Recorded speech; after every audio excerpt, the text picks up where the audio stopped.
On appelle ça un whirlpool. On tourne très vite, vous savez, comme un cyclone, quoi. Et on attend que tout ça, ça s'arrête. Et en fait, ça agglomérise tout au milieu. Ça fait une petite montagne de tout ce qu'on a mis dedans qui se met au milieu. Et comme on pompe sur le côté, comme ça, on aspire rien. Donc voilà. Donc une fois que ça a cuit 1 heure, et ben on va envoyer ça dans le fermenteur là-bas pour après y mettre les levures. Donc, en fait... il n'y a pas une étape de refroidissement. Alors voilà, donc...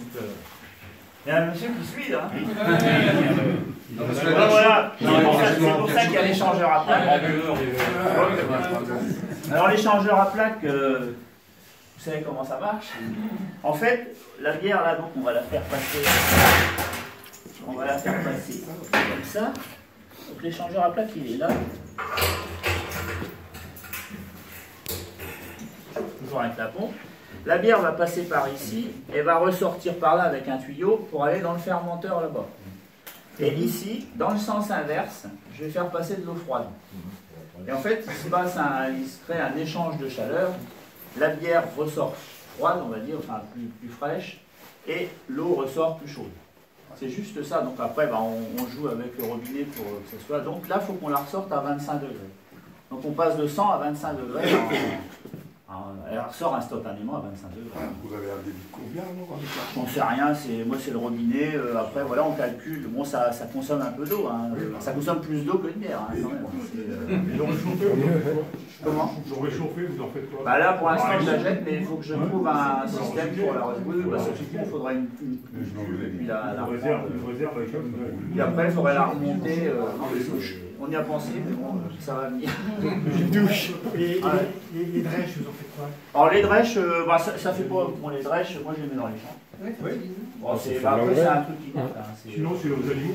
Les canards, ils mangent. Ils vont être défoncés. C'est pour ça que les drôles de... Les cochons sont pas loin. C'est pour ça qu'ils ont trop de démarche, les animaux, après. Comme le canard à la bière. Non mais il devait être bon le canard après. Je vais poursuivre. Donc, on envoie donc la bière dans le fermenteur. Et là, comme vous avez vu, ça c'est une machine qui fait, ce sont des cubes de 150 litres. Et je fais à peu près 270, 280 litres de bière. Ce qui fait que j'enchaîne 2 brassins de suite. Quand je suis à ébullition ici, une fois que j'ai vidé ça, que je suis à ébullition, je vide ça et je recommence. Je refais une deuxième opération. Donc en fait, le fait de faire 2 brassins, ça dure à peu près 8 heures sur la durée. Donc voilà. Et vous faites ça quand en général? Moi, je fais ça, je commence très tôt le matin, puis je fais ça 1 fois par semaine. Ouais. Donc après, une fois qu'on aura envoyé, qu'on aura vidé la cuve, donc jusque quasiment dans le fond, une fois que ça commence à aspirer un petit peu de saloperie, on arrête. Et là, on met les levures. Donc les levures, alors il y a différentes sortes de levures selon la bière qu'on veut faire. Il y a des levures pour des bières d'abbaye, il y a des levures pour des bières anglaises, il y a des pour des bières blanches.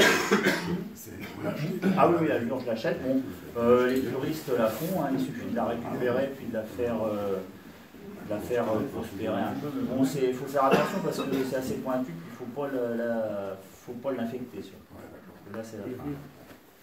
Donc voilà, donc je mets la levure et j'enchaîne après mon deuxième brassin se fait et je remets par-dessus. Et puis là, la fermentation va commencer. Alors je ne sais pas si celui-là il bouge encore un peu. J'en ai fait une semaine. Alors, vous voyez, là, on a encore une petite activité.